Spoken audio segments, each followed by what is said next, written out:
স্ত্রীর তিনটি ভুলের কারণে স্বামীর অন্তরে স্ত্রীর প্রতি ভালোবাসা কমে যায়। ম্যাক্সিমাম স্ত্রীরা এই তিনটি ভুল কাজ বেশি করে। এই ভুল কাজ থেকে যদি স্ত্রীরা সরে আসে, স্বামী ওই স্ত্রীদেরকে পাগলের মতো ভালোবাসবে। এক নাম্বার হচ্ছে যে স্ত্রী তার স্বামীকে অন্য পুরুষের সাথে তুলনা করে, ওই স্বামী তার অন্তর থেকে স্ত্রীর প্রতি ভালোবাসা কমিয়ে ফেলে। স্ত্রীর প্রতি তার কোনো ভালোবাসা থাকে না, অ্যাট্রাকশন থাকে না। সুতরাং এক নাম্বার যে ভুলটা করে সেটা হচ্ছে অন্যের সাথে স্বামীকে তুলনা করা। খবরদার, কোনো স্ত্রী অন্য পুরুষের সাথে তার স্বামীকে কখনো তুলনা করবেন না। অনেকে মনে করে যে অমুক এটা করতেছে, তমুক এটা করতেছে, আমার স্বামী এটা করে না কেন? আপনার স্বামীকে আল্লাহ তাআলা যা দিয়েছেন বলেন আলহামদুলিল্লাহ। যদি আপনি আলহামদুলিল্লাহ বলতে পারেন, দেখবেন আপনার সংসারে সুখ আসবে, শান্তি আসবে।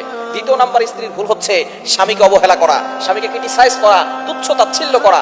স্বামীকে যারা অবহেলা করে, ওই ঘরে কখনো শান্তি আসে না, স্বামীর অন্তর থেকে স্ত্রীর প্রতি ভালোবাসা কমে যায়। তিন নাম্বার হচ্ছে স্বামীর সাথে তর্ক করা, স্বামীর সাথে ঝগড়া করা, স্বামীকে আজে বাজে কথা বলা, স্বামীকে বিভিন্ন ধরনের খোঁটা দেওয়া, তুমি এটা করতে পারো নাই, সেটা করতে পারো নাই।